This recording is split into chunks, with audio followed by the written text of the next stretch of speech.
the breadth of what you can experience when you say sample Burgundy wines, from the Chablis to the white Burgundies to of course the Pinots. What do I love about Burgundy? Well, probably everything. I love the white wines, I love the red wines. I love that you can really taste where the wines come from, and that it's such a personal thing. It seems to be anyways, a personal thing of the winemaker, and it comes right into my glass. It's not to love. What I love about Burgundy is it's still a mystery to me. Nothing too... The little bit I've had here and there at great events like Marquee Wine Cellars is really opening that door for me. Michael, Steven? And to understand terroir and how it's different from place to place. And I love taking that experience that you learn from those regions, applying it to BC, and understanding BC better. So that's my big favorite thing about Burgundy. What do I love about Burgundy? In one sentence, they're profound, delicious, complex, and yet so chuggable like juice. That's what. And what I love about Burgundy, it's the balance, it's the elegance, it's the femininity of the wines, and it's got aromas, flavors, balance, and you just never get tired of it.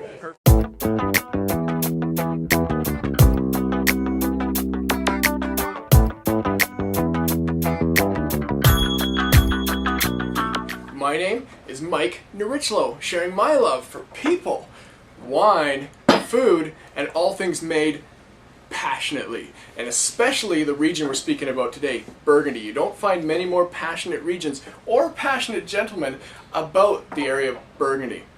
So I'm going to introduce you today. We've got John Clarides, owner of Marquise Wine Store. Thanks so much for having us, John. Great to see So we're hiding in the back room of Marquise, and Alan Meadows, and a very astute professional on Burgundy.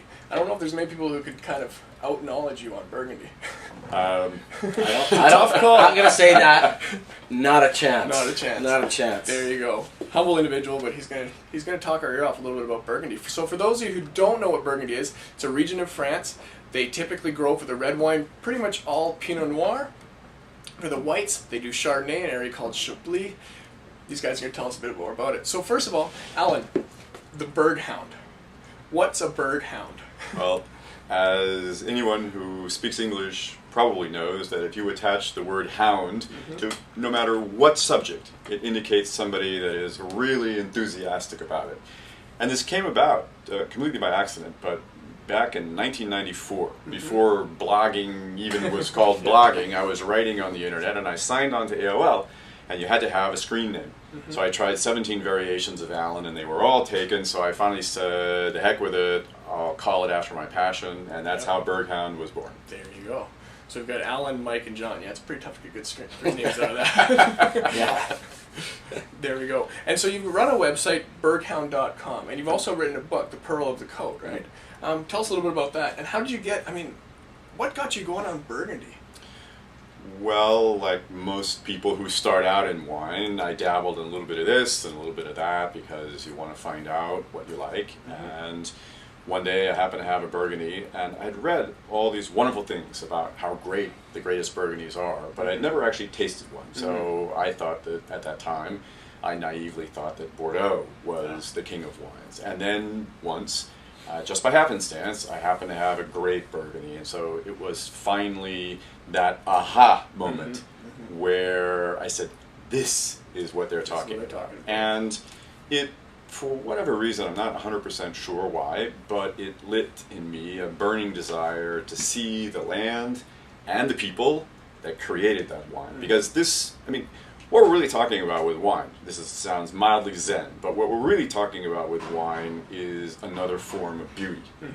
And it's the appreciation of that beauty, whether it's art or music or any other endeavor, that really lit this passion in me. So as soon as I graduated from school, off I went to Burgundy to see the place, and it was supposed to be a great tour of Europe, but I spent 2 or 3 months in Burgundy, and I've been going back ever since, and this was 1979, so I'm dating myself, but it was a long time ago. There you go. So I've been going now for 31 years. 31 years. Well, no wonder you've got such an eclectic knowledge on Burgundy.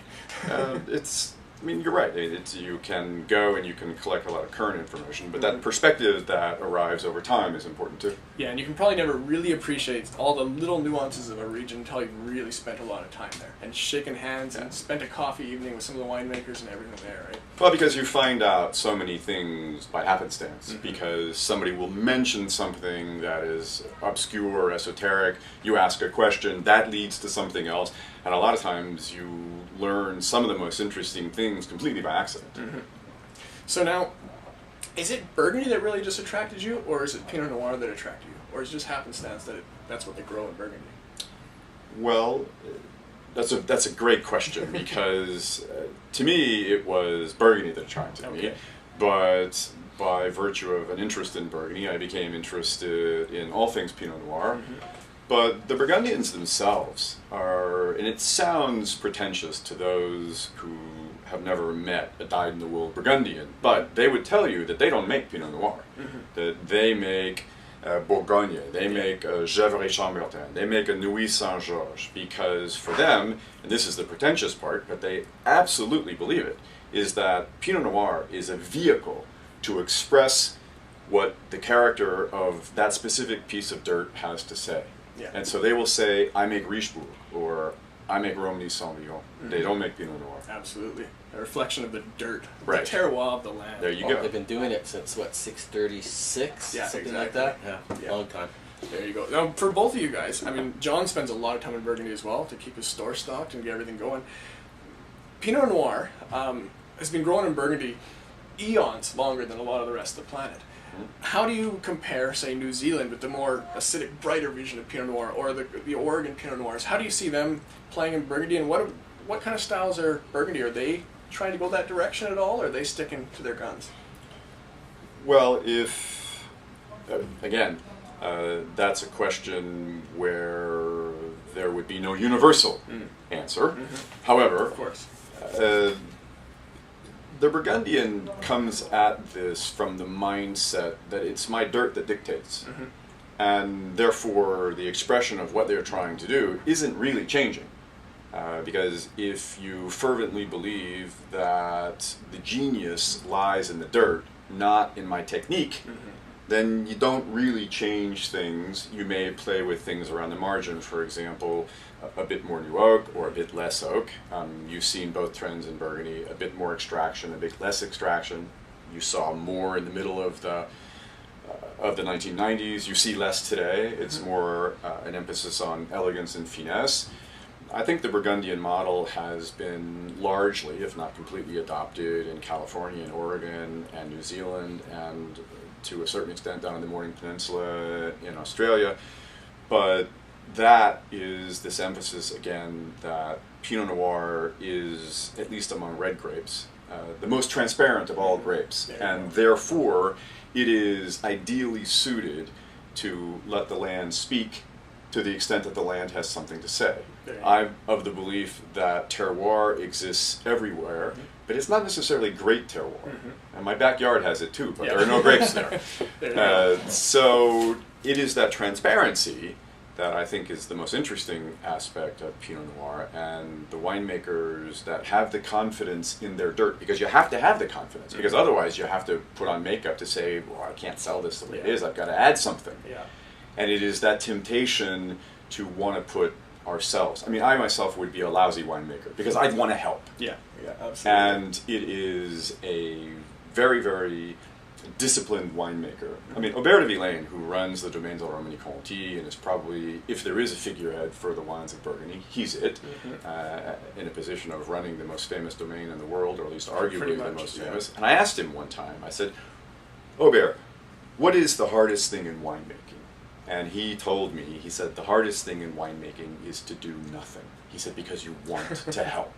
He said, but if you really have confidence in your vineyards, then let them have center stage. This is not about me, it's about my vineyards. There you go. Well, and Pinot Noir being such a delicate, and they call it the heartbreak grape as well, such a delicate, fragile grape, no wonder it reflects the terroir. No wonder you really can't muck with it too much. No. The reason that it is so transparent is that it reflects everything that is done to it, which is why winemaking technique goes a long, long way. A little dab will do you, but it also reflects quite clearly, when it's allowed to, where and how it was grown. Okay. It is almost, you could think about Pinot Noir in the sense of being a lie detector, because everything that happens is there, and therefore if you interrogate the wine of a sort, you'll know the truth. I like that. I like that you're getting a lot more truth out of the wine when it comes to it. You can get, Pinot Noir, as Alan said, is the most transparent. Meaning, if you do anything that's going to affect it, you're going to taste it. But you can apply that to a lot of great varieties. Just Pinot happens to be the most delicate. You can things that are really, really manipulated and over extracted. Yeah, Chardonnay can be pushed around, but you ultimately can see probably Pinot Noir's white grape equivalent would be Riesling. Yeah. Where you can't do too much to Riesling without it showing. Chardonnay is a little more robust, but again, when it's grown in, say, a place like Chablis, that's ultra transparent too, and that can't be pushed too much. Yeah. Yeah. Well, tell us a little bit about Burgundy, because you've spent a lot of time there. Burgundy's not your typical desert like Australia. It's not a super simple place to grow fruit. No, it's not. In fact, it is global warming notwithstanding. This may change. Our next Burgundy may be found in Norway, or perhaps here in Canada. Perhaps.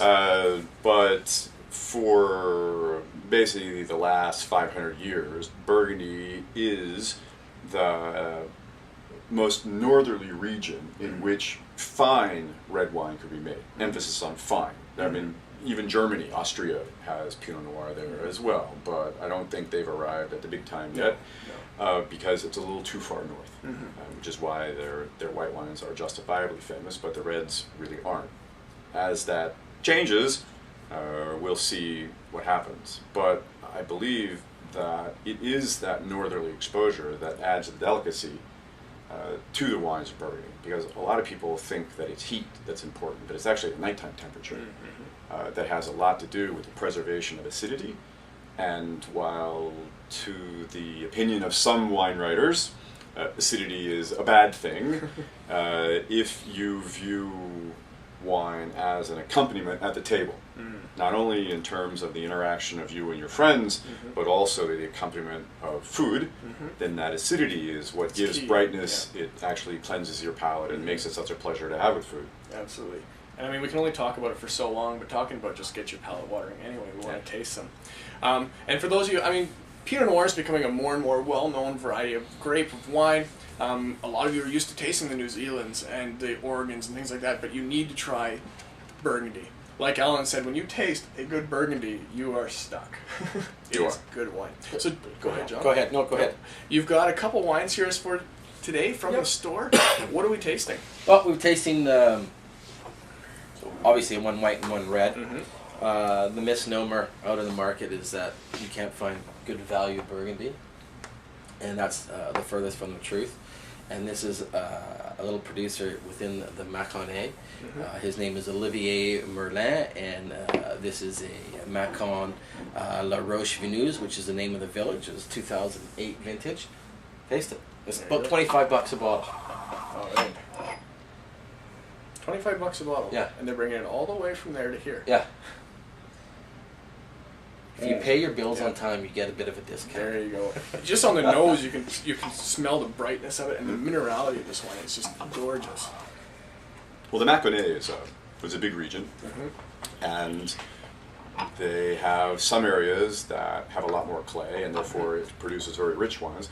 But La Roche-Veneuse is almost a village that's perched on the side of a hill, and what comes out of this is very mineral driven, and you can taste it. It's brighter acidity, and you can also taste the minerality. You see those rocks, Leanne, on the desk? You want to pass me? No, yeah, all three of them. One is from Beaujolais, but we won't go into that one. Absolutely.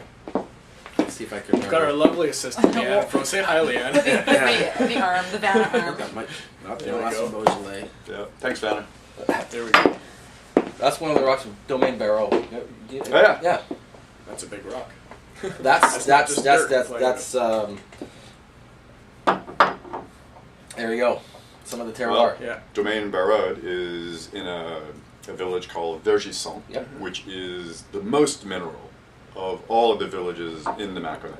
And it also is perched by one of the prehistoric cliffs that is famous because of the probably apocryphal, but where ancient cavemen would stampede game off the edge of this cliff, because it looks like one of those with this big descent. And so the wines there are intensely mineral, and to give you a sense of geography, it's probably a 10-minute drive between La Roche-Veneuse and Vergisson. There you go. I'm going to have to interject completely off wine topic just for a second. We have a similar place like that in Canada here.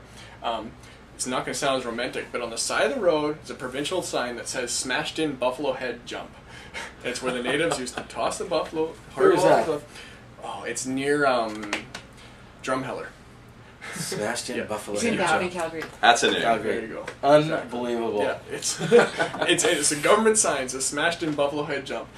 Well, you don't have to wonder about what was going Welcome on. to Canada. Welcome to Welcome Canada. to Canada. Exactly. This is how we hunt. Anyway, second wine we're tasting. Denny Bachelet, he's in, why is my name escaping? What's the village he's in? He's in Gevrey. Gevrey, Asian Gevrey. This is a regular Burghound, and he's a tiny producer, and doesn't travel, takes care of his vines. His son has now taken over. I think he worked in New Zealand for a year, but now is taking over the domain. He's got, I think he makes 5,000 cases a year. That's not much. It's tiny. No. Basic Burghound, about 37.90, 12.5% alcohol. A lot of the New World Pinots tend to be above 13, 13.5, some a little bit more. Yeah. And this wine is pleasurable to drink. It brings you, it brings life back into you, and that's the whole thing with Burgundy. See, it's not heavy.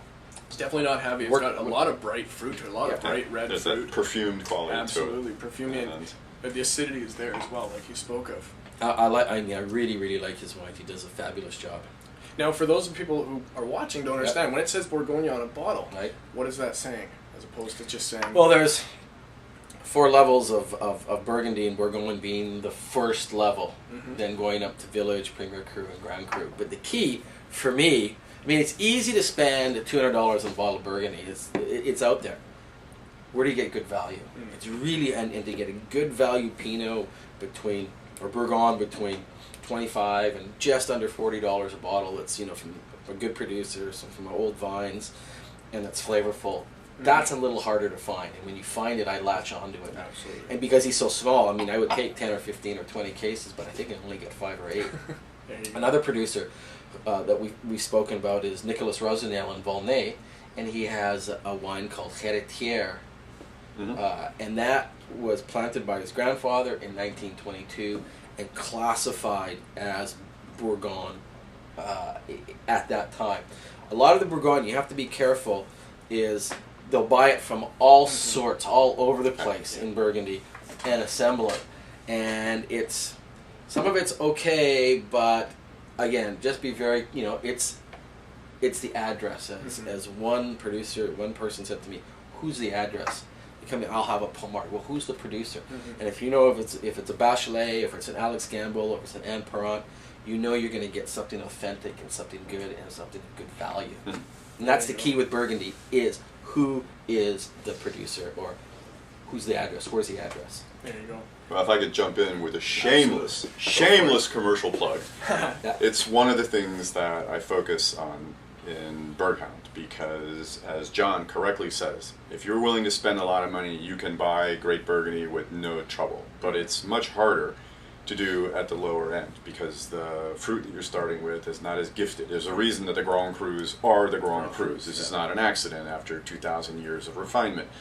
But among the winemakers themselves, they actually have competition at the level of Bourgogne, because everybody understands how difficult it is to make great Bourgogne like this one. And so one of the services that I try and render to my readership is to identify a lot of wine writers, and this is not to criticize, everybody does what they want, but they sort of sweep wines like this under the table, and I think it's a shame. Oh, absolutely. And so I try and identify for readers those Bourgognes that are, as they say, boxing at another level. and I'm going to plug Alan. I know he's not, he's not a shameless self-promoter like some people, but he is. If you read his reviews, Alan is an honest and hard marker. He rates on the 100-point scale, which was established by Robert Parker. But when you see a Burgundy that's 88 or 89 or 87 points by Alan, that's a really good wine. Some other people in their 100-point scale would give that wine maybe 90 or 91 or 92 points. Alan is a very astute taster and understands Pinot. So again, you see an 88 or 89 point, 87 point wine, Burghound, it's a good wine. And he's a very, very tough marker and very honest. He's also earned the respect of all the growers.